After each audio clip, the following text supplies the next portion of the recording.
All right, you guys, so I'm back with a brand new video, and this video is part one. Wow, you guys, part one.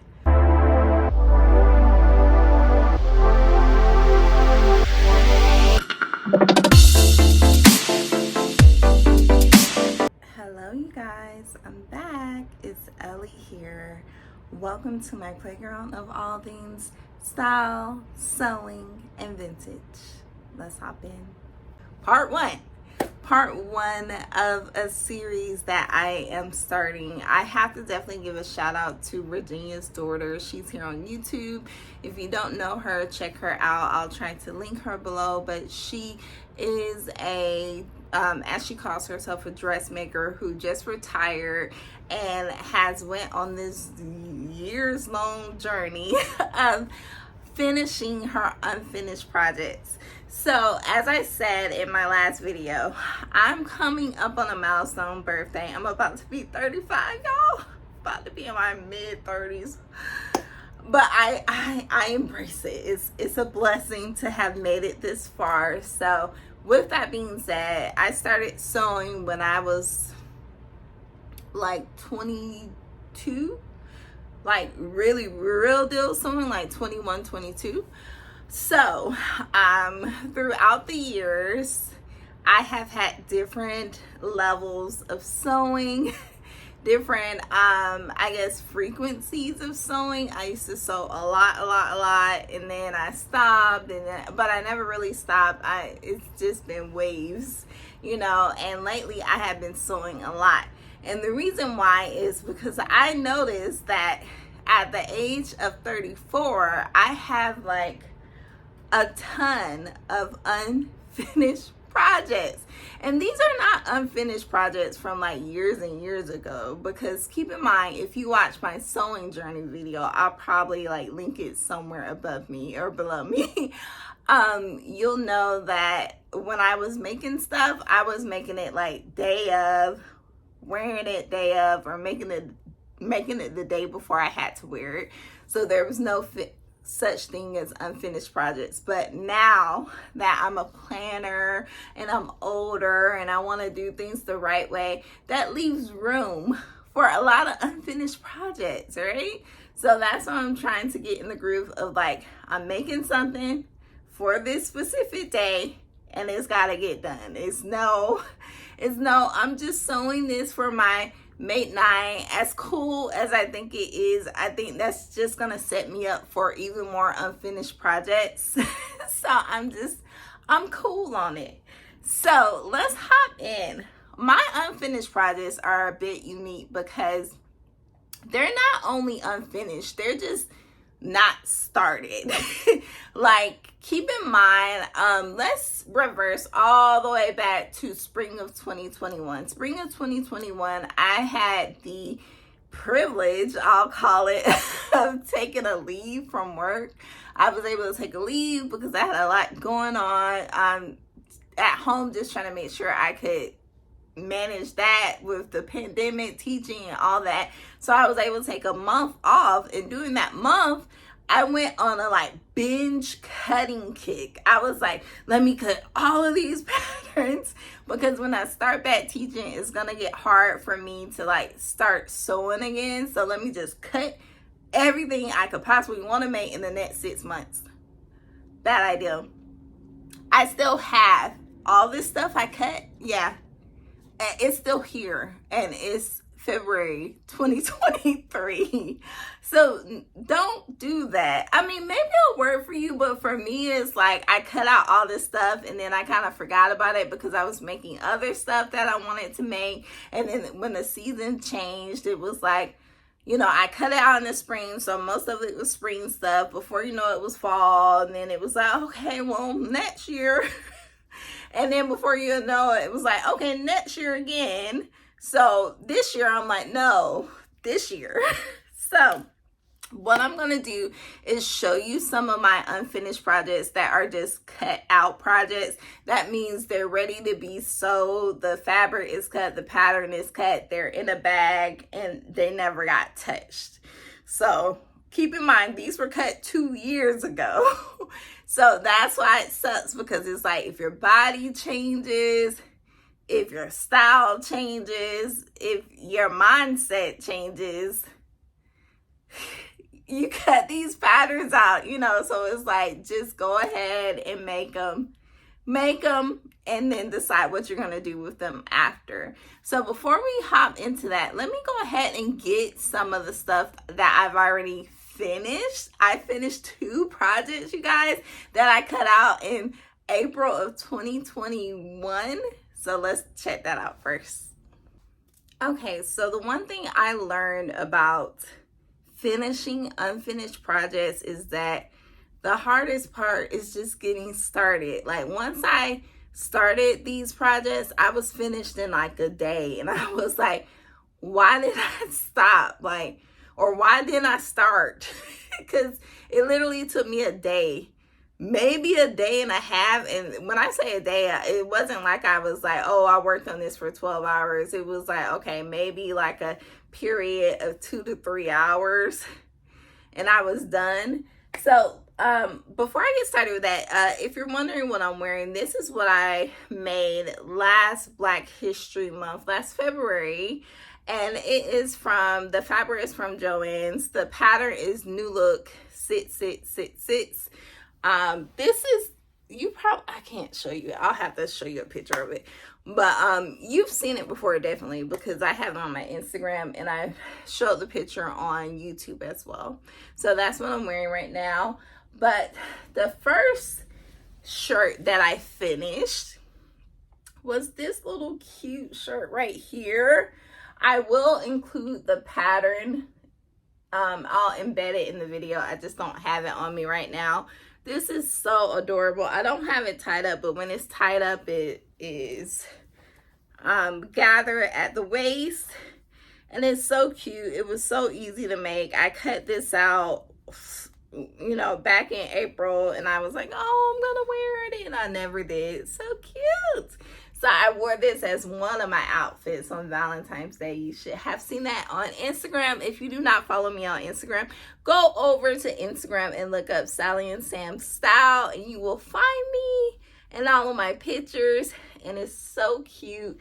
Fabric from Joann's. Pattern is a McCall's pattern. As I said, I will embed it somewhere in this video. We also have this cutie pie. So this is a part of the bee collection that I'm finally doing this year. I was supposed to do a bee collection last year.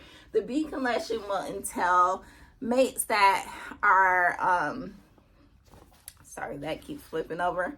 Mates that are including fabric that has bees, sunflowers, black and yellow, anything related to bees.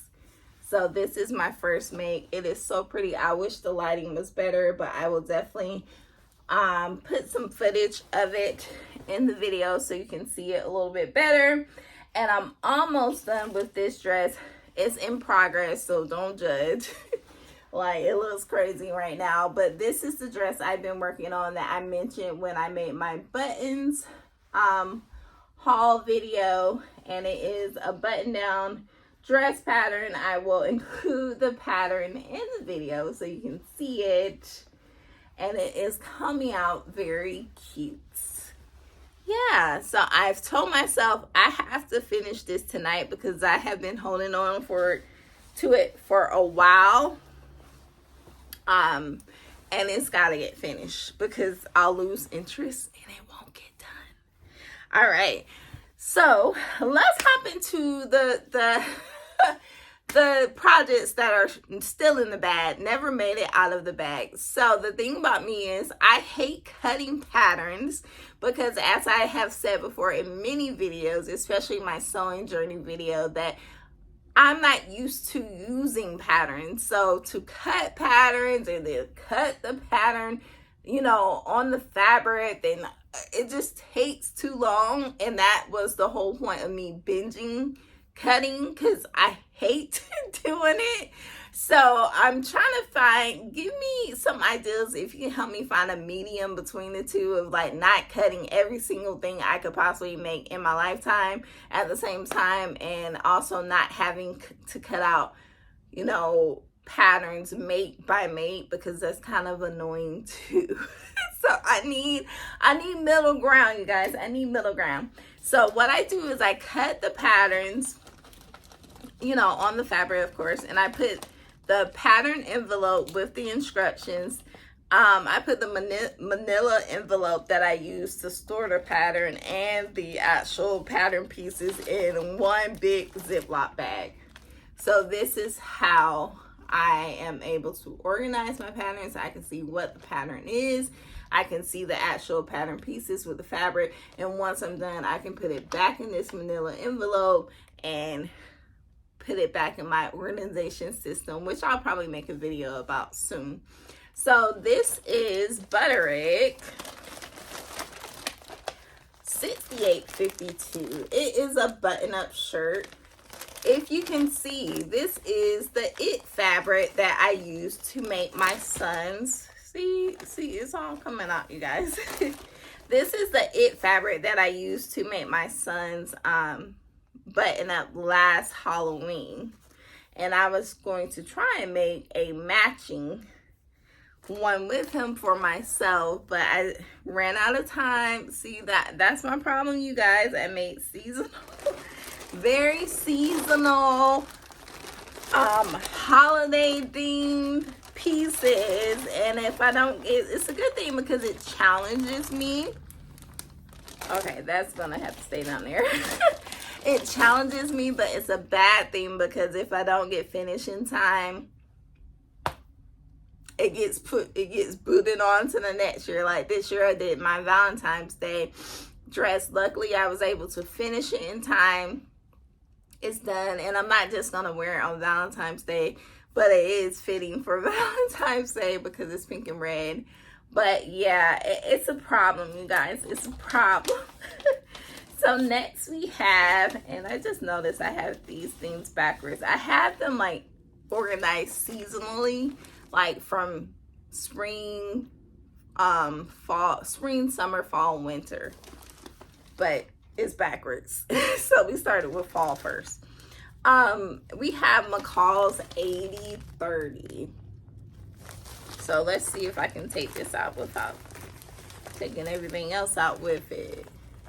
McCall's 80/30. This is such a cute button-up dress, and I got the fabric from the thrift store. The thing about the thrift store, as sustainable as I am, y'all, as much as a thrifter as I am, I don't know if it was the pandemic or what, but my tolerance for the thrifted bed sheets, I kept seeing things. I kept seeing things on it, and I kept washing it, and I just I'm sorry, it just grossed me out. I'm sorry. And I'm saying that as somebody who has always been sustainable. I was thrifting before thrifting was a word. Before people were saying thrifting, So it's not that I'm against going to the thrift store. Of course not. Most of my stuff is thrifted or made by me. It's just the intimates. The bed sheets, the nightwear. I mean, it's just people pee in there, people pee, they have sex, they poop, I would hope they're not pooping in the bed, but you might throw up in the bed, I'm just saying. So that has been something I'm trying to get over, because I had to like wash it in hot water like several times because it just it wouldn't get clean enough for me.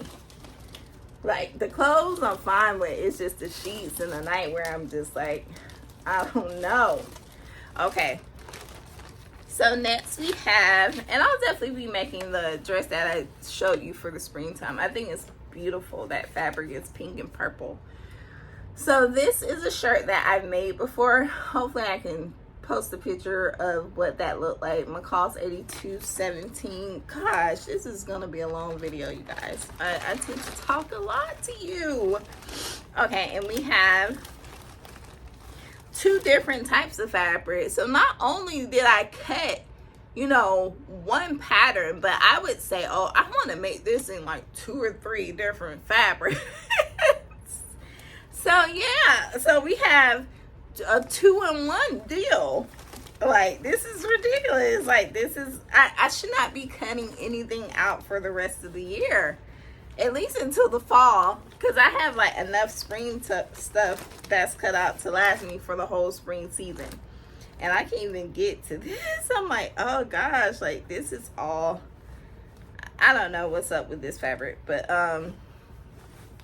this was a fabric that I fell in love with. Found that at Joann's. Love it. I mean, of course, the melanated girls. I tend to color my fabric, you know, but I said I'll leave this one alone. I won't melanate all their faces, but it's still a possibility. It's still a possibility. But yeah, it's so cute. I think it would be pretty with this pattern. I also cut out this fabric. Keep in mind, this was supposed to be made around my birthday because it's little birthday sprinkles. My birthday is in May, so this was supposed to be made May of 2021. Why? You guys, why? How does this happen? See, this is, if you're watching Virginia's Daughter, this is, I'm trying to get it on it now. I'm trying to get on it now. So 5 years from now, I won't be like, oh, I got 45 unfinished projects. Okay. So the next one is actually the dress I'm wearing. This is the pattern I love, you guys. I've brought it up before. New look, sit, sit, sit, sit. If it was sit, sit, sit, I would feel some type of way. But the 4 sits make it okay, right? So dope. It is crisscross in the back, if you can see that. I'll put in some clips if you cannot see it. And I actually cut my favorite fabric to use. I was supposed to do this for my gender reveal 3 years ago at this point, but we had a boy anyway, so it didn't matter. But I guess it has pink and blue in it. That's why I was gonna cut it. So this is the fabric that I absolutely love. I'll probably just go get more of it because it's, do you have that fabric that you just love, that you just want to keep forever in your stash? Like, no matter if you made something with it before, you never want to run out. And this fabric is cheap. It's always on sale, so it's not a fabric that is super expensive. So I just feel like I always want to have some ready to go if I want to make something with it. So I have multiple pieces of the, you know, of that same fabric. Okay, so we have, we're headed back to the fall, you guys. Bundle up. So I cut this out. I was like, I'm cutting this out in April, so by October I'll be ready. See, this is what happens when you're like super proactive type A personality. Like overly planning. Like, for what? Okay, so we have McCall's 8155, and I was going to make View B. Super cute, huh? Yeah, and I am going to use this fabric that I cut out. This stuff has got to get done, you guys. It's got to get done. Even if I have to sew this fall blazer in June, it will be done. It will be done. It will be done. So this is the fabric. I'm sure if you shop at Joann's, you've seen this fabric before. It's it's like if fall threw up on fabric. If Autumn just got sick and threw up all over the fabric, that's literally what it will look like. It's such a dope fall autumnal wool light cotton blend fabric. Okay, and the last one we have. Okay, I thought for sure I was gonna finish this one, but I just lost interest. That's my problem, you guys. With this one, I actually started. I didn't just cut it. I actually started it, and then I was making it for something. You guys see, I just gotta make stuff. Just make stuff to make it, not make it for an event or make it for whatever. So this is Mimi G 8927 2-piece. Thought it was super cute. I was going to make this one. I am going to make this view C, I believe. View A and C. And I just bought like a black linen. This was my first time actually buying linen from Joann's. So I fell in love with it because they had it on sale in the summertime, of course. And I was like, oh yeah, let me get this color and this color and this color. And I thought it would just be super pretty with that pattern. So it's like, see, it's all folded up. Like my folds are gonna be, these creases are gonna be permanent if I keep doing this. Okay, so yeah, so we have that one. So what I'm gonna do is, I don't know, you guys, what do you think I should do? Turn this into 2 parts? I don't know. Let's roll with it. Let's roll with it. Okay, so let's keep going. So I was actually supposed to show you this one first, because this one is the one that's up next after the black dress. This is the jacket that I have been working on forever, or not working on forever. I keep pulling it out and getting distracted by other things. But it is the sunflower fleece. And if you go on my Instagram, you can see a picture of it a little bit better. But the sunflower fleece, so pretty. So pretty. Gonna make such a unique jacket. That was my thing. I'm like, I could buy a jacket, but I mean, no one's gonna have that fabric for a jacket. Like, that's just so pretty, because it's not a jacket that I just have to wear in the, you know, the fall, winter. I could definitely get away with it in early spring until it's too hot to wear it because of the flowers. So next we have this pattern right here that I booted up to the front as a priority because it's about to get warm in just a couple of months, really a couple of weeks, still a few weeks dealing with Georgia. But this is the pattern, and I cut it out of this pretty black and white gingham. And it looks like I actually, did I start this? No, I didn't start it. I'm like, oh, I started it. No, you didn't, girl. You just cut it. Oh no, it looks like I started it and stopped. Okay. So I didn't know that. So I did make some progress on it. It looks like I just put some gathering stitches, and then it was just like, oh, squirrel. All right, so gosh, it's hard to get back in the bag, you guys. Once they've been in there so long, it's like they don't want to go back in.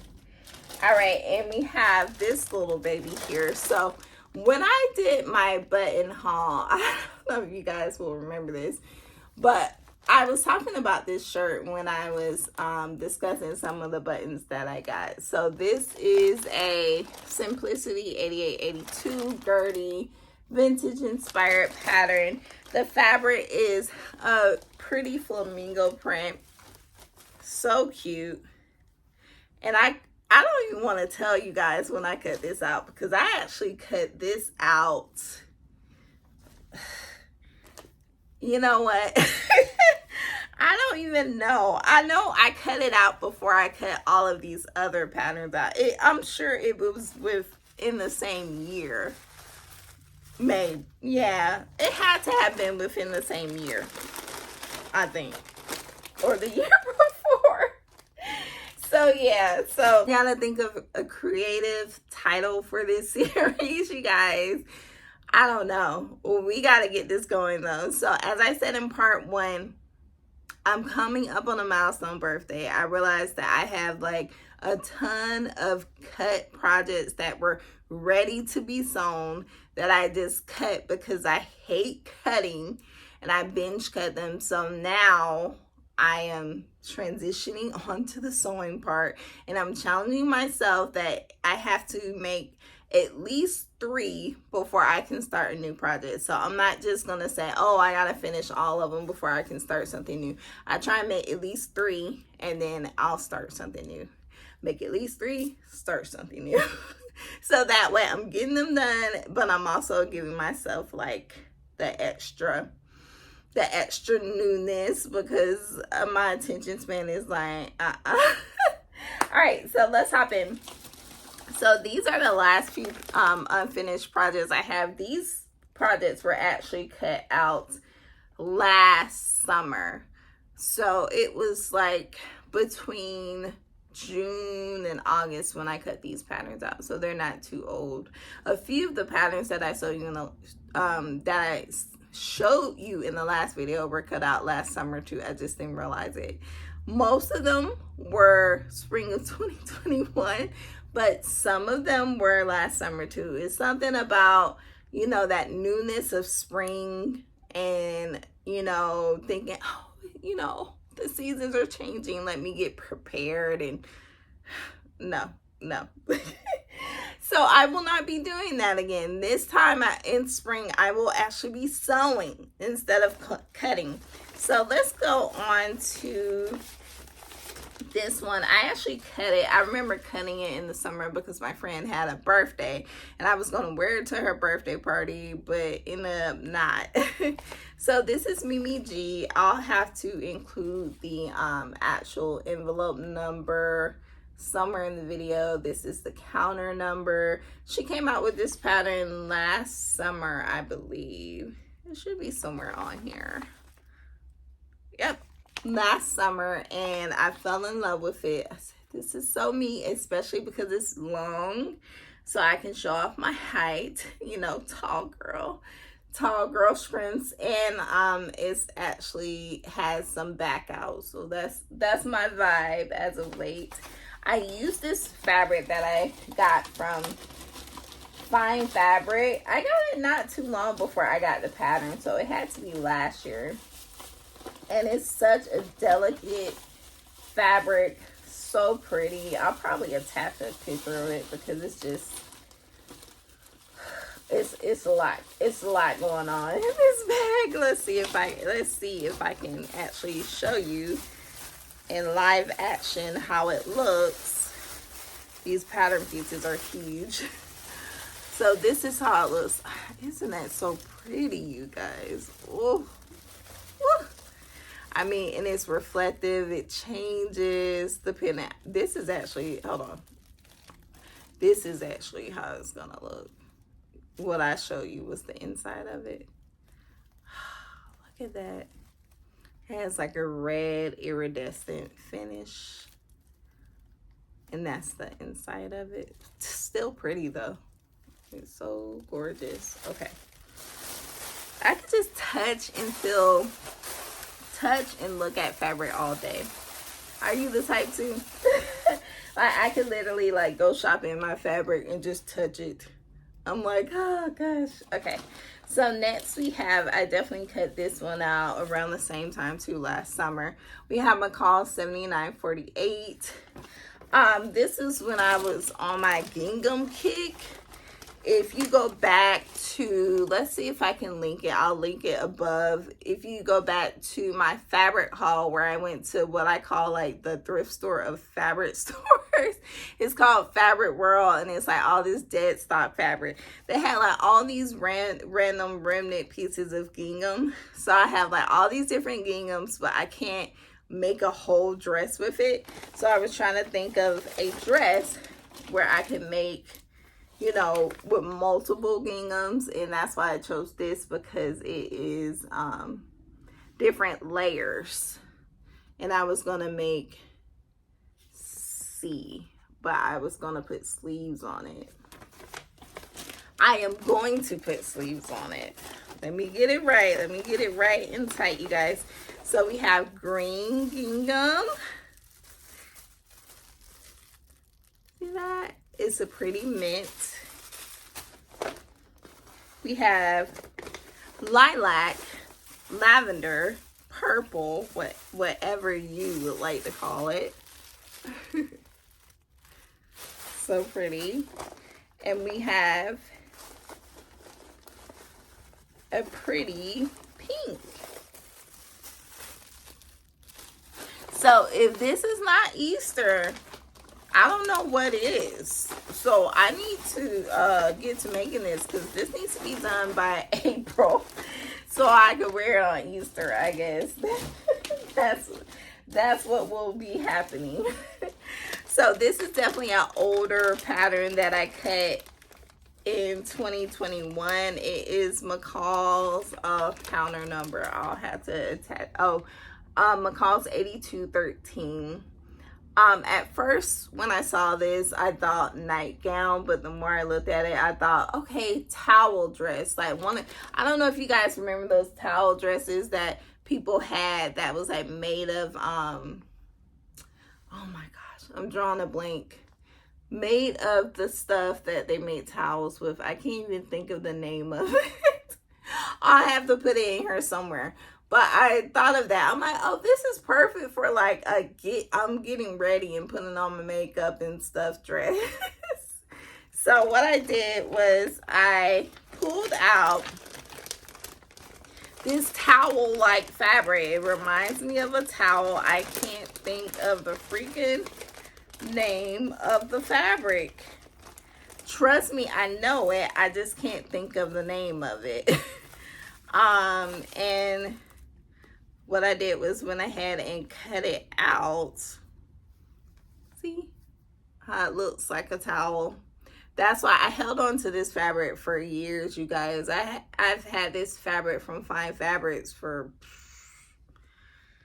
I can't even say how long, multiple years at this point, and I just didn't know what to do with it because I like the look of it. But when I got it home, I was like, this is like not the texture that I thought I was getting. And I guess I was in a homey mood because I also went ahead and cut out Simplicity 8911. This gives house dress vibes. So I was like, you know what? I need a granny house dress. This will be perfect. And keep in mind, I was cutting this out in the summer too. So I don't know if I was just ready for fall or what happened, but it was hot. So yeah, I'm making the long sleeve all the way to my ankles one. So I'm not sure what was going on with that. But sometimes I like to keep it cold in the house in the summertime to pretend, you know, especially when it's like late summer, early fall, to pretend that it's like fall time outside and bundle up. So I used this knit fabric from Joann's. If you've been in there a lot, I'm sure you have seen it. Let's see, let me just roll it on out for you guys. So that is it. And it gives grandma vibes. That's why I chose it, because I was like, this looks like something my grandma would wear. But and when I say grandma, I mean like pretty much vintage vibes, but more so homey vintage vibes, not necessarily like a fancy house coat, because I have one of those and I never wear it.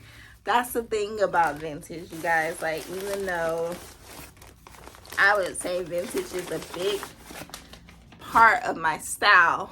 I'm not the type that only focuses on vintage, because I feel like it kind of, I won't say it limits you in your style. I would say it limits me in my style. Like, I want to be more so unpredictable. Like, of course, I always have a vintage flair, but if I'm like always giving vintage vibes, it kind of gets boring, you know. I would say for me, it's more so of a style than a lifestyle. Some people are more so lifestyle vintage. I'm more so style vintage. So yeah, it's just, I'm more of a multi-dimensional, colorful person in my style. So I gotta add a little bit of modern flair and vintage flair. So I hope you enjoyed my unfinished projects. I don't know when I will be getting done with this. You know what? I'm setting a deadline with you guys. Hold me to it. By the end of the summer. That means literally by Labor Day, even though that's technically not the end of the summer, but by Labor Day, I will be done with 80% of these. Look, put on my teacher hat. Let's make a goal. By Labor Day, I will be finished with 80% of my unfinished projects. Period. So first, I gotta count the unfinished projects and then calculate 80% of that. So say I have 10 unfinished projects, I will be done with 8 of them. For sure. And I will be sewing along the way other new things. So look out for that. As I always say, like, comment, subscribe. Let me know what you're thinking, how you feel about your unfinished projects. If you have any unfinished projects, I know some sewers are like how I was, years ago, where I didn't have unfinished projects because the goal was to sew and finish. It wasn't necessary to plan, to cut, then to not sew, then to plan and cut and not sew, then to plan and cut and sew, and then to continue that cycle. So let me know what level you're on. Also, give me tips about what I could do to work on these projects faster, because the goal is efficiency. Of course, I love the journey, but a lot of times the journey throws me off if I enjoy it too much. Before you know it, I'm like, okay, I have been working on this project for a month and now I'm tired of it and I'm moving on to something else. So yeah, let me know your tips, your advice, and also come on over to Instagram at Sallie and Sam Style. I'm also on TikTok at Where Threads Come True, and you can see me on either platform or on YouTube, of course. All right, so I will see you guys later.